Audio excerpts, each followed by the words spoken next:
Friends, here we will discuss about the second chapter in first year biology, that is biological classification. In the first chapter, living world and biodiversity, what we have discussed is what are the characteristics of living organisms, that is defining characteristics and non-defining characteristics.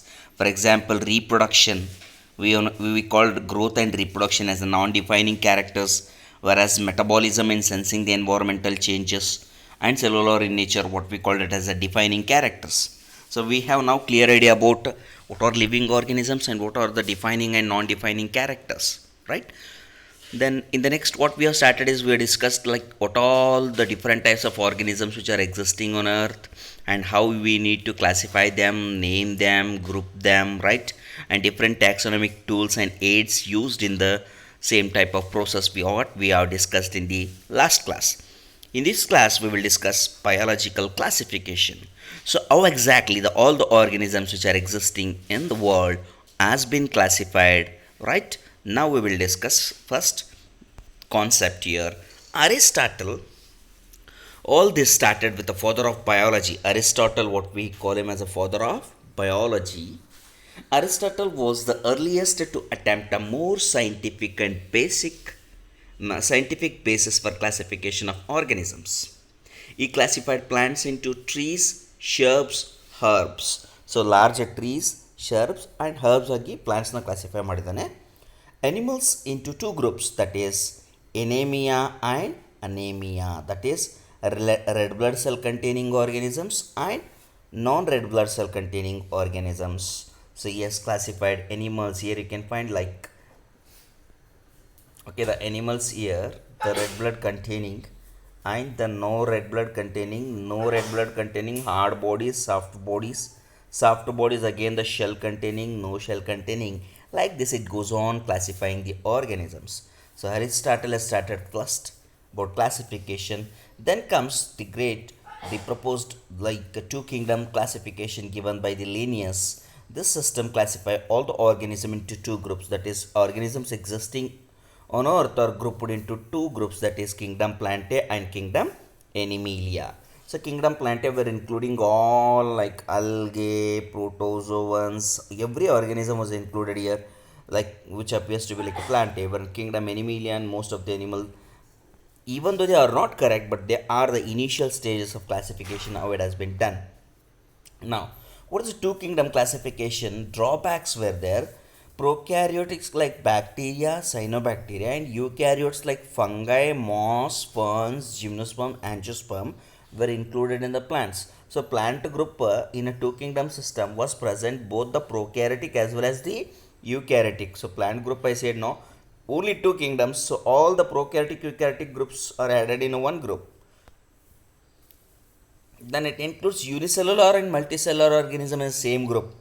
Chlamydomonas pyrogera were placed under algae. Chlamydomonas pyrogera is a unicellular organisms where they are now in the Protista. So that's how the development has taken place. Okay, so the two kingdom system was given by Carolus Linnaeus. It does not differentiate between heterotrophic fungi and autotrophic green plants. It does not differentiate between prokaryotic and eukaryotic cell. It does not differentiate between unicellular and multicellular organism, and it does not differentiate between the heterotrophic and autotrophic. You know what is heterotrophic means? Heterotrophic means dependent on other organism for food. ಪರಾವಲಂಬಿಗಳು ಅಂತೀವಿ ನೋಡ್ರಿ. Whereas autotrophic ಅಂದರೆ ಸ್ವಾವಲಂಬಿಗಳು. They can synthesize their own food by photosynthesis. So this criteria was not followed by Carolus Linnaeus. Further, the next what we call it as the three kingdom system comes. Then it is three kingdom system to four kingdom system. Three kingdom system is given by Haeckel, that is Protista has been added. Then four kingdom system is given by Copeland, right? Where the Monera has been added. Then comes the five kingdom system. The five kingdom system is given by R.H. Whitaker by developing the kingdom fungi. It is proposed by five kingdom system of classification was proposed by R.H. Whitaker. It includes the five kingdoms like kingdom Monera, kingdom Protista, fungi, plantae, animalia. This classification based on cell structure, thallus organization This is important, students. So you should know the five kingdom system of classification given by the R.H. Whitaker was based on what all the criterias. Here you can find here, right? So the criterias which has been given by the R.H. Whitaker is like based on what characters he has given five kingdoms. Okay, R.H. Whitaker in 1969 he has given five kingdoms, that is Monera, Protista, Fungi, Plantae, Animalia, right? But here the question is based on what criterias, based on what rules he has classified all the organisms existing on earth into five different phylums. That is very important. First character is cell structure. So he has taken cell, whether it is a having a proper cell structure, like whether it is a prokaryotic cell or a eukaryotic cell, whether it is a unicellular or a multicellular, that is a thallus organization, whether it is a tissue graded or it is unicellular or it is multicellular, like this the characters he has included here: cell structure, thallus organization, mode of nutrition, that is how they will get the food, whether it is autotrophic or heterotrophic, then how they will reproduce, whether they are sexually reproducing or asexually reproducing, then phylogenetic classification or phylogenetic relation, nothing but ancestral relations. That means to say any two groups of organisms, they have either the one common ancestor, so that's ancestral relationship. Studying the ancestor relationship, what we called as phylogenetic relationship, students. So R.H. Whitaker five kingdom system of classification is done based on the cell structure, thallus organization, mode of nutrition, reproduction, and phylogenetic relationships. Is that clear, students? So based on this, R.H. Whitaker classified all the organisms existing on earth into the kingdom Monera, kingdom Protista, kingdom Mycota or fungi, kingdom Plantae, and kingdom Animalia. Now, characteristics of the five kingdom system, it includes characters. What are the characters here we have? The basic character, if you take first, if you go with the Monera, cell type will be prokaryotic. You know, students, what is the difference between prokaryotic and eukaryotic cell? Prokaryotic, nothing but the have a primitive cell. That means to say the cell do not have a nuclear envelope. Nuclear envelope will be absent. So this is what we call it as prokaryotic cell. Prokaryotic cell is having the deficient cell, that is nuclear envelope is absent. Now we are discussing general character of a few criteria, based on few criteria about each of the kingdom. Cell wall is present and non-cellular form, what we call it as a polysaccharide plus amino acid. A unique type of cell wall is present, that's what we call it as peptidoglycan is present in the cell wall of the Monera or a bacteria. Nuclear membrane absent, as I said. Body organization unicellular they are. Mode of nutrition is diverse. Monera have the diverse mode of nutrition. They may be autotrophic, that is photosynthetic, chemosynthetic, or they may be heterotrophic. All three in the autotrophic forms are possible, as well as they are heterotrophic forms wherein they may be saprophytes or parasites. So if you just go through Monera, you will get an idea, students. The organisms which are prokaryotic, or else we can say this is the only kingdom with the prokaryotic character. And cell wall is present, made up of peptidoglycan. Nuclear membrane is absent. Body organization is unicellular. Mode of nutrition autotrophic as well as heterotrophic. These are the what actually the five important character where you need to mention whenever you are writing the general characteristics of kingdom Monera. Second is Protista. So Protista, if you see eukaryotic organisms, cell wall is present in some. Nuclear membrane is also present because eukaryotic. What is eukaryotic means? Well developed cell. Nucleus is present with the nuclear envelope, and membrane bound organelles are also present in the eukaryotic organisms. So now we have body organization. The body organization is cellular. Okay, cellular grade of organization. Again, what I said, the Monera has a prokaryotic unicellular organisms, whereas Protista has the eukaryotic unicellular organisms. Now, mode of nutrition, when we will see autotrophic, photosynthetic, and heterotrophic mode of nutrition. Here again, it is having diversity in a mode of nutrition, Protista. So what difference you can make here is Monera is a prokaryotic unicellular and Protista is a Eukaryotic unicellular cell wall is almost same. Nuclear envelope is absent in Monera, present in Protista. They are unicellular and mode of nutrition is also where we find is autotrophic as well as heterotrophic. If you go with the next, that is fungi. Fungi is a eukaryotic organism. Cell wall is present.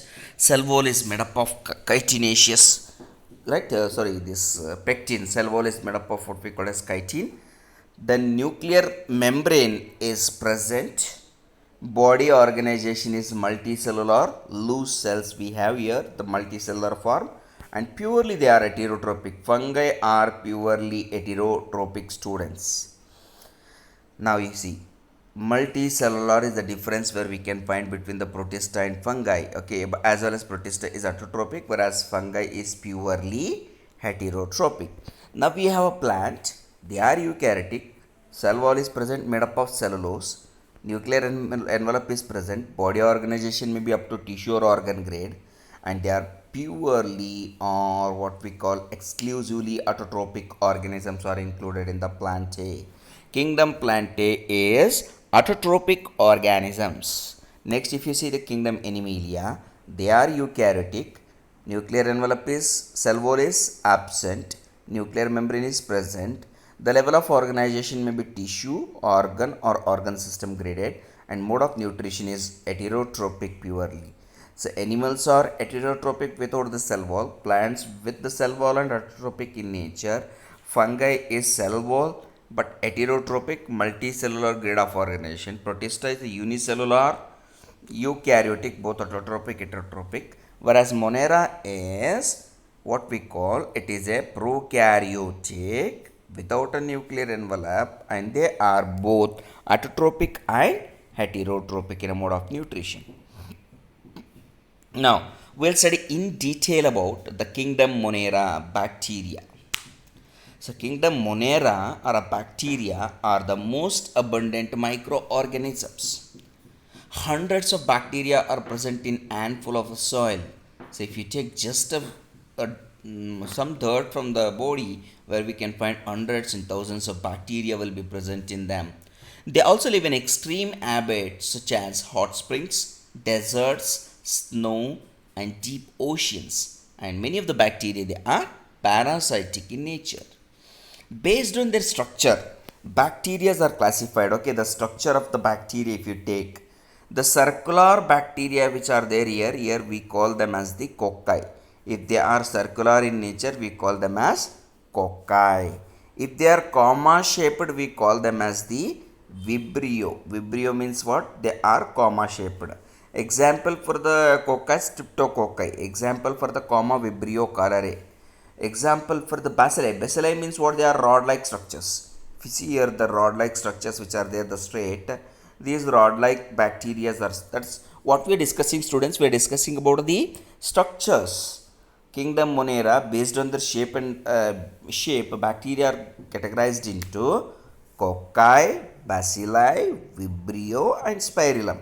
Cocci means they are circular. Vibrio means they are comma shaped. Bacilli means they are rod shaped. Now the flagella, this is what we call the spirillum. This is spirillum. The spiral shaped what they are, this is called as the spirillum, where the Treponema pallidum is example which causes syphilis. So coccus, bacillus, vibrio, spirillum shaped bacteria are classified based on their shape and structure into 4 groups, students. Now if you see the bacterial structure, the bacteria is having a very simple but they are complex in their behavior. Simple structure but behaviors complex. Bacterial structure is simple but they are complex in behavior and shows the metabolic diversity. Some bacteria are autotrophic, synthesize food from inorganic substrates. Majority are heterotrophs. They do not synthesize the food but depend on the other organisms or on dead organism organic matter for food.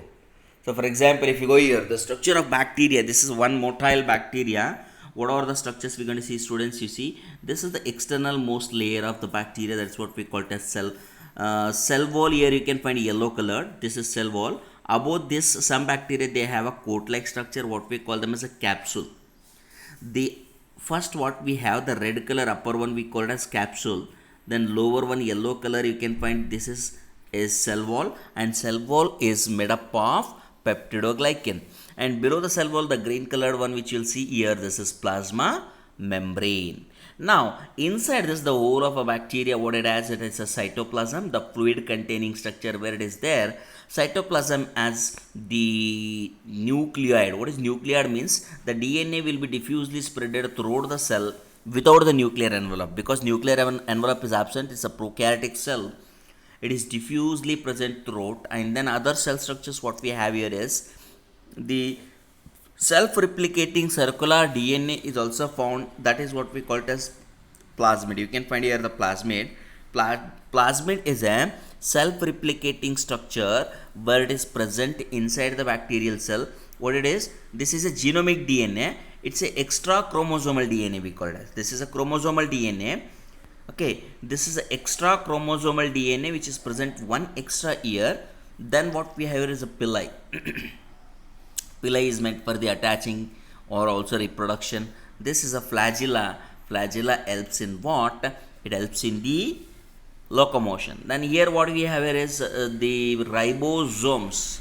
Ribosomes which are there in the bacteria, they are responsible for the photosynthesis. In bacteria usually we will find 70s type of ribosomes. They are responsible for what we call it as protein synthesis, not photosynthesis students. They are responsible for the protein synthesis. Ribosomes are meant for protein synthesis. Next what we have is classification of a kingdom Monera. So the bacteria that is kingdom Monera has been classified as follows students. Basically the bacteria is grouped into Archaebacteria and Eubacteria. So what are Archaebacteria? These are the oldest or ancient life forms existing on earth, and they live in a very extreme environment. They can sustain the extremes of the condition like very high temperature, hot springs, then saline conditions, acidophils are there, halophils are there. What we have here is Archaebacteria means they have a unique cell wall where it is made up of pseudomurine. With the help of that unique cell wall, they can sustain the most extremes of the conditions. So the Archaebacteria further can be grouped into allophils. So what are allophils students? Allophils nothing but the bacteria which can exist in extreme of a salinity at a very high pH, or what we call the alkaline condition. These bacteria can exist. Whereas the thermoacidophils means the bacteria which can survive in high temperature as well as the acidic condition. The bacteria which can survive in high temperature and acidic condition, what we call it as thermoacidophils. Then methanogens means the bacteria which can produce methane gas. The methanogens, methanobacterium, where it is usually found in the dung of the what we call it as cattle. Then it will convert the nitrogenous waste produced by the cattle into methane gas. This is used in a biogas production. So methanogens can form a methane gas. Okay, so such bacteria basically grouped into Archaebacteria, Eubacteria. Archaebacteria is further, as I said, what is an Archaebacteria? It's the oldest bacteria, ancient bacteria existing on earth.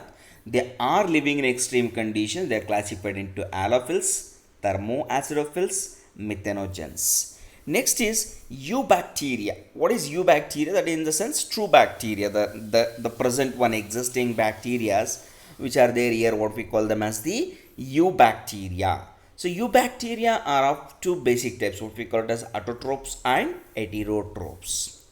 Eubacteria is basically grouped into two types. What are those? Autotrophs and heterotrophs. That's why we call the mode of nutrition in a bacteria is diverse. It can be autotrophic as well as it can be heterotrophic. For example, you take autotrophs. When we will say they are means they are capable of synthesizing their own food by themselves. They can synthesize their own food by themselves by two ways. There is one type of bacteria which synthesize their own food by themselves by using photosynthesis. One type of bacteria, it will synthesize their own food by themselves by using photosynthetic autotrophs. The process is called as photosynthesis. Second is autotrophs or chemosynthetic autotrophs. Some types of bacteria which can use the inorganic substance and produce their own energy are called autotrophs. Next, this is autotrophic. Autotrophic form may be photosynthetic or chemosynthetic. Eubacteria heterotrophs means they may be both parasitic and saprophytic. So parasitic means they are depending on other organism cause a disease, right? They will be getting food and shelter from the host and they cause a disease or damage to the host body. Whereas saprophytic means they are depending on the dead and decaying material. They will feed on dead and decaying material. The decaying of dead bodies on earth, that is mainly by the bacterial action. So that means to say they will cause us decomposition. Bacteria is responsible for causing decomposition. So the heterotrophs, what we call. Now if you see the kingdom Monera, the first group is Archaebacteria. So these are halophils, thermoacidophils, methanogens. They live in the harshest habitats such as extreme salty areas, halophils what we call them as, hot springs, thermoacidophils, and marshy areas, methanogens. Archaebacteria have a different cell wall structure for the survival in extreme conditions. So what is that different cell wall structure I said? Pseudomurine. Methanogens are present in the guts of ruminants, animals, cows, buffaloes. They produce methane gas or what we call the biogas from the dung of these animals. Eubacteria, they have a rigid cell wall and flagellum is present. They are motile. They include autotrophs, that mean to say photosynthetic and chemosynthetic, and as well as heterotrophs. So photosynthetic autotroph, you can take cyanobacteria as one example. Nostoc, what we call it as Anabaena, nostoc, they all belongs to the same, what we call it as the heterocyst. So what are this? The photosynthetic autotroph, they have a chlorophyll A similar to the green plants. Cyanobacteria blue-green algae, unicellular colonial filamentous marine or a terrestrial form we have here. They colonies are generally surrounded by gelatinous sheath. They often form a blooms in polluted water bodies. Some of them fix atmospheric nitrogen in specialized cell called heterocyst, example Nostoc and Anabaena. So keep in mind students, cyanobacteria, it is a photosynthetic bacteria where it has a chlorophyll A or a bacterial chlorophyll A, what we call it as, that helps in photosynthesis process. So it's a photosynthetic organism, but it's a being bacteria, we can say it's a photosynthetic organism. Along with that, it has an extra type of cell, what we call it as, you can find here the purple colored cell which is there. This is called as a heterocyst. It has a NIF genes that allow the bacteria to fix the atmospheric nitrogen. So the cyanobacteria can also act as the nitrogen fixing bacteria. So we can say cyanobacteria as the example for photosynthetic nitrogen fixing bacteria. So what is the example for photosynthetic nitrogen fixing bacteria? It's a cyanobacteria is example for the what photosynthetic and nitrogen fixing bacteria, students. Chemosynthetic autotrophs, they oxidize inorganic substances such as nitrates, nitrites and ammonia and use the release of energy for their ATP production. They play a great role in recycling nutrients like nitrogen, phosphorus, iron and sulfur. They oxidize inorganic substances such as nitrates, nitrites and ammonia and use released energy for their ATP production. They play a great role in recycling nutrients like nitrogen, phosphorus, iron and sulfur. That's what we call the chemosynthetic bacteria. Heterotrophic bacteria most abundant in the nature. Majority are important decomposers. They are involved in decomposition process, right? Okay. Impacts of heterotrophic bacteria on human life. They are used to make a curd from milk, lactobacillus species, where it helps in curdling, right? So ಹೆಪ್ಪ ಹಾಕೋದು ಅಂತೀವಲ್ರಿ, when we will take some curd and we will add into the milk, that's like not inoculating bacteria into the milk. So the already existing bacteria in the curd will enter into milk and then convert the fermentation. They will do, they will convert lactose sugar present in the milk into acid. That acid will what happens as the acidity increases, it will going to denature the milk protein casein where it is present. Denaturation of milk protein casein will result in coupling of, like, the clumping of the curd, what it is going to take place, students. And as well as these microorganisms are also used in production of antibiotics. Then microorganisms are used in fixing nitrogen in the leguminous roots, etc. So that nitrogen fixation can take place by two ways, that is symbiotically, where we're going to see in leguminous plants and rhizobium, whereas non-symbiotically like Azotobacter, Anabaena, Nostoc, Cyanobacteria, what we have seen, non-symbiotically they can fix free living nitrogen fixing bacteria, what we call them as. Some are pathogens causing damage to human beings, crops, farm animals, and pets. Example: cholera, you take typhoid, tetanus, and citrus cankers. Right? They all what we call them as the disease-causing bacteria.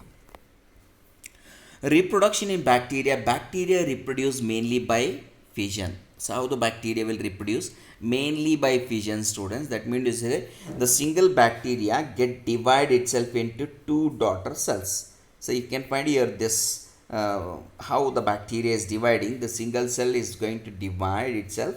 So we call it as a fission. Under unfavorable condition, they produce spores. Even the spore formation, what we going to see, sporulation is possible. Fission, here these three diagrams are of fission, whereas this one is for this sporulation. In under the unfavorable condition means when the conditions are harsh, that condition, what happens, the bacteria is capable of developing a small pores. Even the bacteria reproduce by sexual means also. The even sexual reproduction also will take place in bacteria. They reproduce a sort of sexual reproduction by adopting a primitive type of DNA transfer from one bacterium to other, what we call transformation, transduction, and conjugation. There are three types of sexual reproduction possible. So what is sexual reproduction in the sense, students?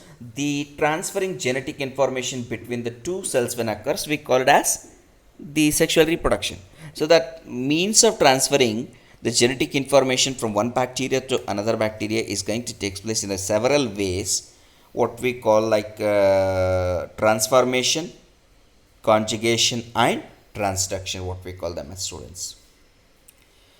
Now mycoplasm, they are the unique type of bacteria. These are the only group of bacteria without the cell wall, and these are the smallest bacteria, what we call them as a PPLO, nothing but pleuropneumonia like organisms. Their cultivation is tough, where they have the GNA will existing without the cell wall.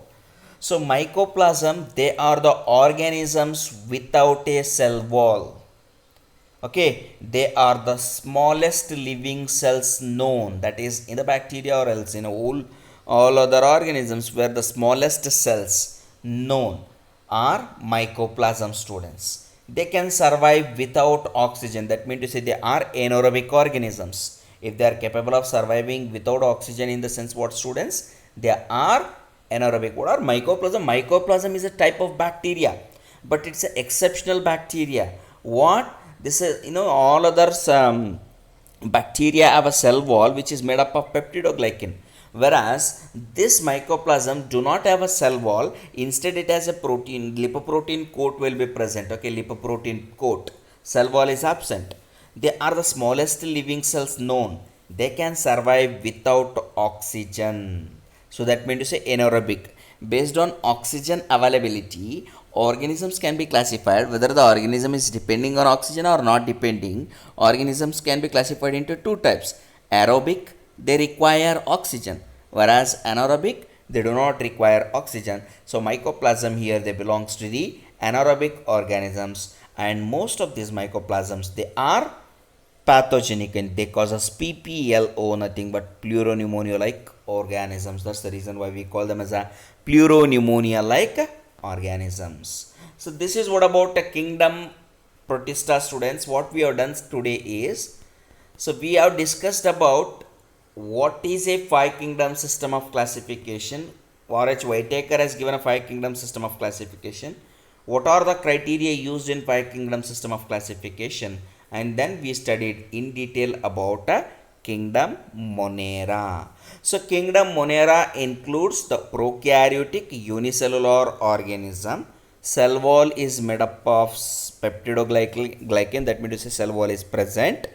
Nuclear envelope is absent. Mode of nutrition is complex. That is what we have discussed in kingdom Monera. In the next class, we'll start with the second kingdom, that is kingdom Protista, students. Thank you.